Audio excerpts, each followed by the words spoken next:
आज हम आपको शिव महापुराण सती खंड द्वितीय की एक कथा सुनाने जा रहा हूँ, जो विष्णु और दधीच का संवाद है। इसमें जो है, एक दिन राजा ध्रुव का कार्य सिद्ध करने के लिए भगवान विष्णु महर्षि दधीच के आश्रम में जाते हैं और महर्षि दधीच ने कहा कि महर्षि दधीच से जो है भगवान विष्णु कहते हैं कि आपसे एक वर मांगने आया हूँ। महर्षि दधीच शिव के परम भक्त थे। उन्होंने अपने नेत्र को बंद करके सब कुछ जान गए। जो विष्णु के कपट रूपी छल करने के लिए आए थे उसे दधीच जी समझ गए। उन्होंने कहा, मैं सब समझ गया हूँ, परंतु आप भगवान हैं, राजा ध्रुव के कल्याणार्थ आप मुझसे छल करने आए हैं। परंतु मैं आपसे कहता हूँ, आप अपने शुद्ध रूप में हो करके भगवान शंकर का स्मरण करिए। इस पर विष्णु जी ने महर्षि दधीच को प्रणाम कर कहा, हे मुनिवर,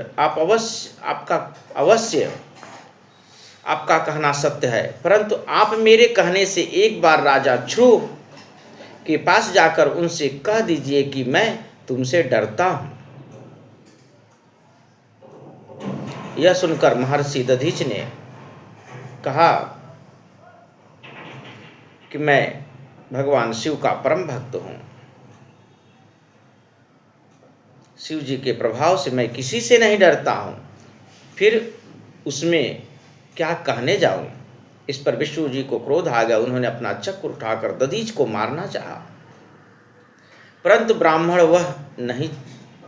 ब्राह्मण पर वह सुदर्शन चक्र नहीं चला। तब दधीच ने हंसते हुए भगवान विष्णु से कहा, हे भगवान, यह शिव जी का दिया हुआ चक्र आप मुझ पर छोड़ना चाहते हैं। दधीची जो है भगवान शिव के परम भक्त हैं और भगवान नारायण विष्णु को दिया हुआ चक्र भी भगवान शिव का ही दिया हुआ है और उसी से शिव भक्त को मारना चाहते हैं, लेकिन वह चक्र काम नहीं करता है। शिव जी का अस्त्र मुझ जैसे ब्राह्मण के लिए नहीं है।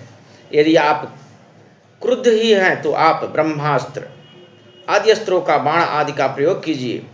फिर तो विष्णु को और क्रोध आ गया। उन्होंने सभी अस्त्र चलाए। देवता ने भी विष्णु की सहायता की, परंतु शिव भक्त दधीच के ऊपर उसका कुछ भी असर नहीं हुआ। दधीच जी मुट्ठी भर कुशा को उठाते और कुशा कालाग्नि के समान त्रिशूल बन करके आयुध सारी देवताओं को संहार करने लगा। विष्णु यम आदि देवता युद्ध छोड़ करके भाग गए।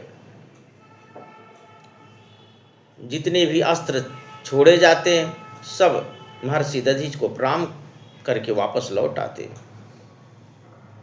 सभी देवता जब भाग गए, खाली विष्णु ही वहाँ पर टिके रहे। तब हे नारद, मैंने विशिष्ट, ब्रह्मा जी बोलते हैं नारद से कि हे नारद, मैंने निश्चिष्ट विष्णु भगवान तथा देवताओं को युद्ध को रोकने को कहा और कहा कि आप लोग का प्रयास जो है व्यर्थ है। इस ब्राह्मण को आप लोग नहीं जीत सकते। यह सुनकर विष्णु जी शांत होकर दधीच मुनि का स्तुति करने लगे। पुनः दधीच ने उन पर तो कृपा कर दी। भगवान विष्णु आदि का कोप, गुस्सा जो है, क्रोध न हुआ। उन्होंने अपने हृदय में भगवान शंकर का स्मरण कर विष्णु सहित सभी देवताओं को श्राप दे दिया, समय आने पर तुम लोग रुद्र के कोपाग्नि में भस्म हो जाओगे। दधीच ने श्राप दिया। दधीच को प्रणाम करके ध्रुव अपने घर चला गया और विष्णु आदि देवता अपने अपने लोक को गए। तब से उस स्थान का नाम थानेश्वर हुआ। वहाँ जो भगवान शिव का दर्शन करता है उसे सायुज्य मुक्ति प्राप्त होती है। अर्थात सायुज्य मुक्ति की प्राप्ति हेतु भगवान शिव का दर्शन जो है आपको थानेश्वर में प्राप्त होगा, जिससे भक्त और मुक्ति दोनों की प्राप्ति होती है। भगवान शिव के चरण में बार बार प्रणाम। यह कथा आप लोग जो है स्वयं सुनिए, परिवार को सुनाइए और आगे भी सोशल मीडिया के माध्यम से चैनल को सब्सक्राइब करके आगे भी बढ़ाइए, जिससे भगवान शिव की महिमा का यह कथा जो है सब जनमानस तक पहुँचे और आपका कल्याण हो। हर हर महादेव, हर हर महादेव।